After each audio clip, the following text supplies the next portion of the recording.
Hola, hola, buenas noches, tardes o días, dependiendo del horario que me estén viendo. Hoy vamos a analizar lo que es el artículo primero de la Constitución. Es algo importante en materia. Vamos a analizar en fondo qué es lo que nos dice y vamos a darle lectura. Aquí tengo mi Constitución y empecemos. Pues vamos a ver cómo se escucha y cómo se ve.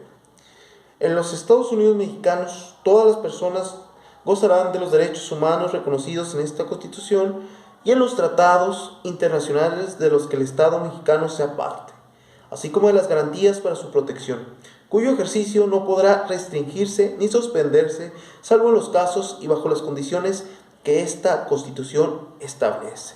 Bien, en este primer párrafo nos señala la Constitución que todas las personas gozarán de los derechos humanos reconocidos en esta Constitución y en los tratados internacionales. Es decir, que no solo los mexicanos, por ley, tenemos estos derechos. Simplemente cualquier persona que entre al territorio mexicano gozará de estos derechos. Es decir, hace un énfasis en lo plural, en general, en que todas las personas gozarán de los derechos reconocidos en esta Constitución. Y también en los tratados internacionales de que el Estado mexicano sea parte, es decir, derechos humanos, convenios y etc. Vamos al segundo párrafo de la Constitución. Las normas relativas a los derechos humanos se interpretarán de conformidad con esta Constitución y con los tratados internacionales de la materia, favoreciendo en todo tiempo a las personas la protección más amplia. En general, es que el control constitucional, que es otra materia que se ve más avanzado en la carrera, se crean aparatos distintos, recursos en los cuales se va a generar una protección a la Constitución, a su poder, a lo que emana. Es decir, tenemos pues, esto es en general, eso no lo voy a abarcar porque es un tema más de adelante de la carrera, que es el amparo, las controversias constitucionales y las acciones de inconstitucionalidad.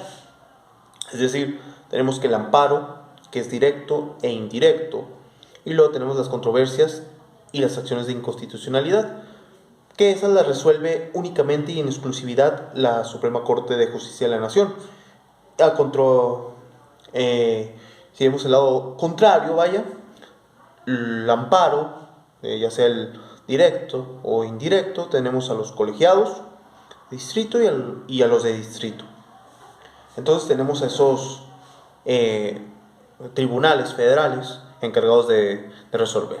Pero lo que se encarga este segundo párrafo es de que la Constitución siempre velará por la protección más alta y siempre, salvo los derechos humanos reconocidos en esta Constitución, que antes eran llamados garantías individuales, pero en consecuencia fueron reconocidos como derechos humanos.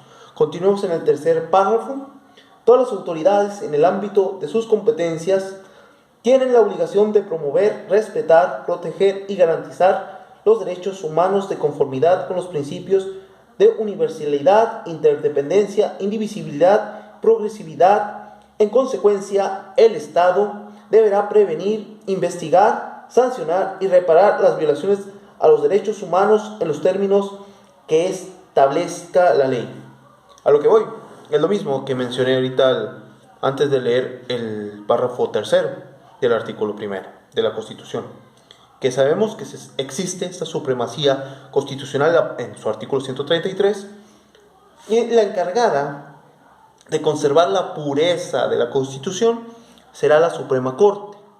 Ahora, aquí mismo en este párrafo tercero nos señala que siempre va a haber una protección hacia las violaciones de los derechos humanos. Y como mencioné, son esos recursos establecidos en el control constitucional en los cuales se garantiza esa protección, dado que el amparo puede ser directo cuando una ley, un laudo, cualquier sentencia no es favorable.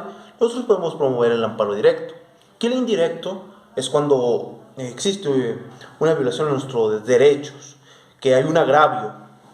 Y ya tenemos lo que es la controversia constitucional, que es cuando se invade la esfera jurídica de algún estado, municipio, y un agravio entre ellos.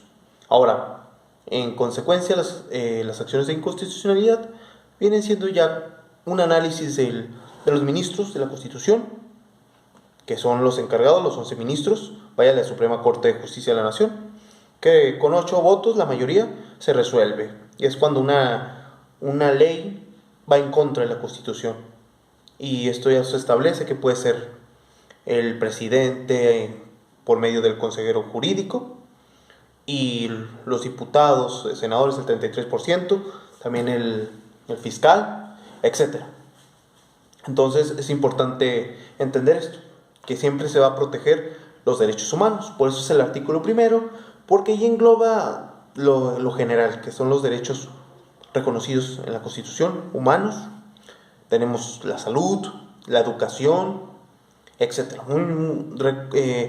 Derechos fundamentales, inherentes para el ser humano, que como sabemos son importantes. Ahora, continuemos con el siguiente párrafo. Está prohibido la esclavitud en los Estados Unidos mexicanos. Los esclavos del extranjero que entren al territorio nacional alcanzarán por este solo hecho su libertad y la protección de las leyes. Queda prohibido, bueno, antes de empezar vamos a analizar el párrafo que leí, antes de continuar con el otro. Bien, en México, como sabemos, está prohibida la esclavitud. No porque yo vivo en un país X que sí esté permitida la esclavitud, llego a México y me traigo, no sé, 1000 esclavos, y yo voy a decir, no, pues aquí están mis trabajadores, entre comillas. Voy a México y voy a hacer lo mismo. No. La Constitución lo protege en su artículo primero. En el párrafo dijimos, 1, 2, 3, 4. El párrafo cuarto lo establece. Está prohibida la esclavitud. En México, seas extranjero o mexicano, una vez dentro del territorio mismo, quedarás libre. Tendrás los mismos derechos que cualquier persona dentro del territorio mexicano. Y siguiente, seguimos.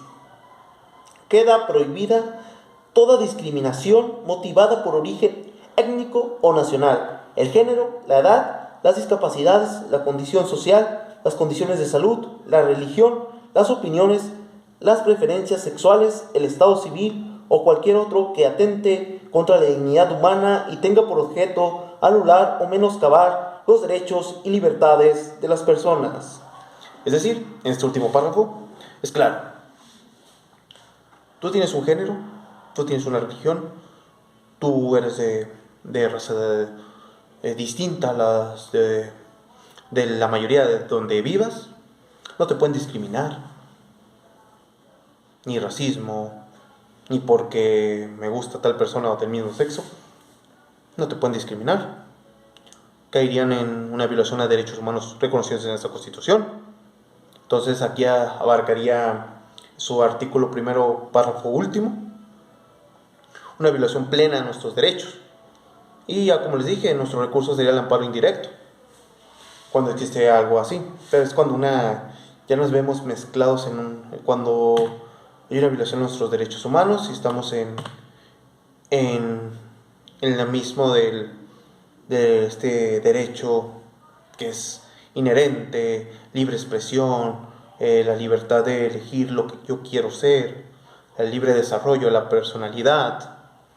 Entonces es muy importante verificar este artículo y respetarlo, tanto si tú eres una persona que les gusta, no sé, cierto contrario a lo normal, pues tienes el derecho y cada quien va a respetar eso. Igualmente se respeta las preferencias de la otra persona o su religión, o simplemente vivimos en una sociedad, tenemos que respetarnos todos. No solo porque tú eres diferente, yo te voy a respetar, obvio que te voy a respetar, pero obviamente igual, como decía Benito Juárez, el respeto al derecho ajeno es la paz. Y por eso esa paz, obviamente todos quieren tranquilidad. Bien, hay Constitución hermosa, vamos a dejarla aquí. Ya se fue el artículo primero, el análisis, y así voy a estar subiendo videos de cada artículo. Obviamente me voy a preparar bien para desarrollarlo un poquito mejor, iba a decir un poquito, coloquialmente. Pero, como sabemos, es que me pongo así la manga porque es esto. Este artículo es muy importante. Obviamente, no soy una persona especializada, como les dije, soy apenas estudiante. Si gustan analizarlo con otros grandes aportes, abogados que están preparados, obviamente hay que reconocerlo. Recomiendo a Miguel Carbonell, también Eduardo Con, que eran los 10 mandamientos del abogado. Interesante, lucha, eh, muy buenos, que los voy a traer a consecuencia otro video. Bueno, ya vámonos porque ya se hizo noche y nos vemos en el siguiente video.